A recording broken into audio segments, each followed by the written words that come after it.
روب جوتن تزناس ناي مجمرة جبر سلماوي قدام ميستر هولاند خوينو ازي حدش منغستي حتى تعقبا خوحدو كمزدلن سدتنيا بينو تواداديرو بينو زتعوته كيم جون اون 29 عامتات كما قال سيت خوينو زي نبر زنبره بويزرو اسفاس زفلت ود تبعتاي كوين صنيحو اب نفسه وقف غزا كم سرحتنيا غزا خوينو بمسرحن سلام كم يتخونو زي خبركم تخاتلتين لو مع زبلناهم حتر زبل واقد حبريتات نقركم يسامودا تمساي صنعو خمتلمود لايك مقبار جمرو لايك يترسعو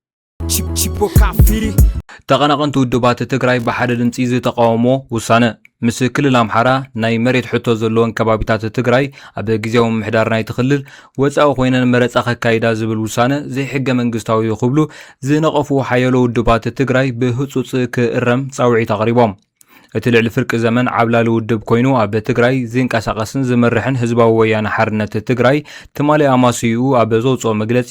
እቲ ቦርድ መረፃ ኢትዮጵያ ዘሕለፎ ውሳነ ኣዋጅ ኩናት ክብል ብምግላፅ ንሕገ መንግስቲ ዝሃገር ኮነ ስምምዕ ፕሪቶርያ ብዕሊ ዝጥሕስ እዩ ልኡላውነት ህዝቢ ትግራይ ናብ ዝባእሰ ሓደጋ ዝእትዩ ኢሉሎ እቲ ቦርድ ትማሊ 23 ለካቲት 2025 ኣብ ዘውፅኦ መግለፂ እተን ኣካታዕቲ እናተባህላ ዝተገልጻ ከባቢታት ንመንግስታውን ፍታሕ ክሳብ ዝረኽባ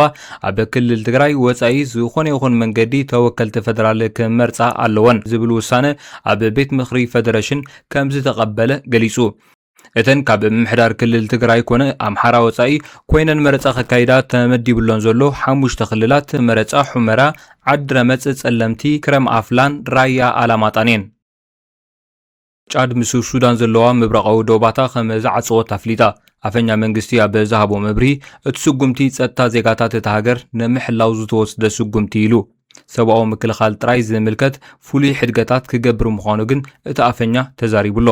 ኣብ ቀረባ መዓልታት ኣብቲ ኣብ ዶብ ትርከብ ከተማ ኣልጣና ኣብ መንጎ ሓይልታት ኣልሰሪዕን ካልኦት ዕጡቃትን ግጭት ተወሊዑ ከም ዝነበረ ዝፍለጥ እዩ ኩናት ሓድሕድ ሱዳን ድሕሪ ምውልዑ ኣስታት 1 ሚልዮን ሱዳናውያን ዶብ ሰጊሮም ናብ ጫድ ከም ዝኣተው ጸብጻባት ይሕብሩ ናብ በከላ ሓበሬታ በይኑ ተወዳዲሩ በይኑ ዝተዓወተ ኪም ጆን ኡን ዝምልከት እዩ ኪም ጆን ኡን ዳግም መራሒ ገዛኢ ሰልፊ ሰሜን ኮርያ ኮይኑ ተመሪጹሎ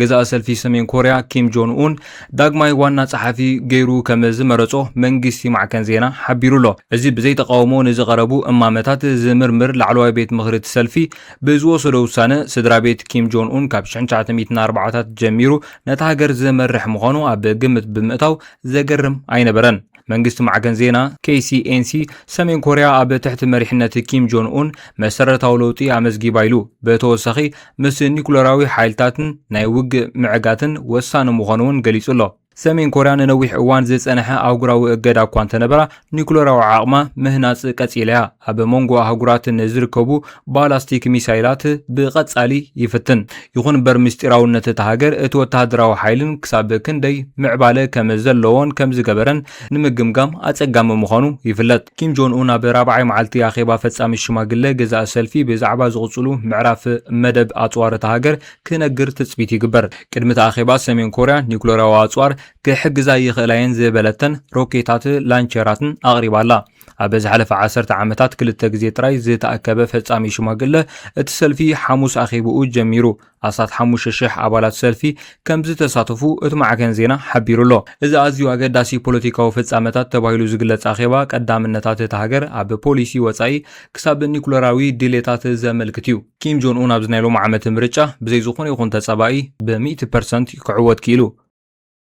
ن29 ዓመታት ከም ጓል ሰይቲ ኮይኑ ዝነበረ ብወይዘሮ ኣሰፋስ ዝፍለጥ ወዲ ተባዕታይ ኮይኑ ጸኒሑ ኣብ ከተማ ደብረ ዘይቲ ኢትዮጵያ ወይዘሮ ኣሰፋስ ደገፈ ብዝብል ስም 29 ዓመታት ከም ጓል ሰይቲ ዝነበረ ኣቶ ኣሰፋው ኣብ ትሕቲ ቁጽር ፖሊስ ኣትዩ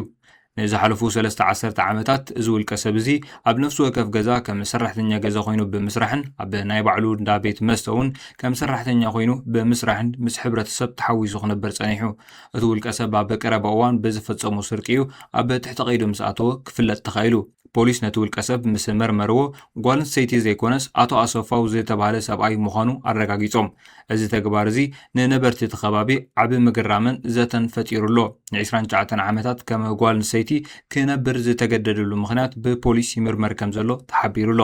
እዚ ሓበሬታት እዚ ብመንገዲ ኣባይ ቲቪን ካልኦት ዓበይቲ ቴሌቪዥናት ኢትዮጵያን ይዝርጋሓሎ ሮብ ጆተን እቲ ዝነኣሰ ናይ መጀመርያ ግብረ ሰዶማዊ ቀዳማይ ሚኒስተር ሆላንድ ኮይኑ ሮብ ጆተን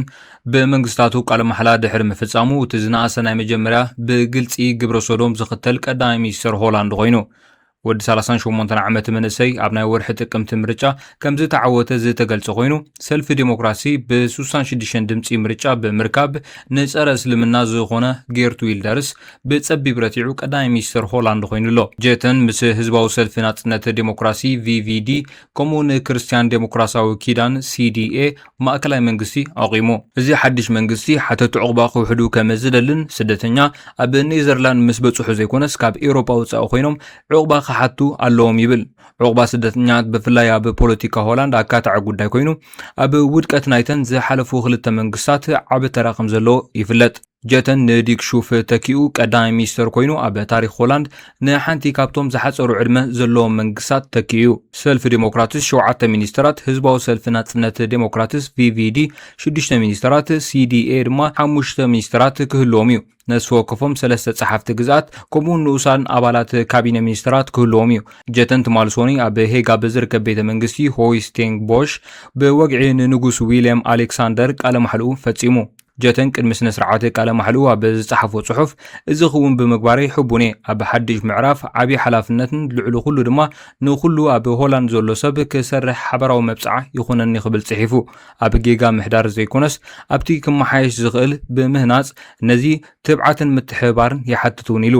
ጀተን ግብረ ሰዶማዊ ኮይኑ ኣብ 2022 ጀሚሩ ምስ ተመሳሳሊ ጸወታ ኣርጀንቲናዊ ተጻዋታይ ፊልድ ሆኪ ኒኮላስ ኪናን ዝምድና ዘለዎ ኮይኑ ኣብ 2024 ጀሚሩ ድማ ምስ ኪናን ተሓጽዩ እዚ ቀዳማይ ሚኒስትር ሆላንድ ኮይኑ ዘገልግል ናይ መጀመርያ ብግልፂ ግብረ ሰዶማዊ ዝኽተል እዩ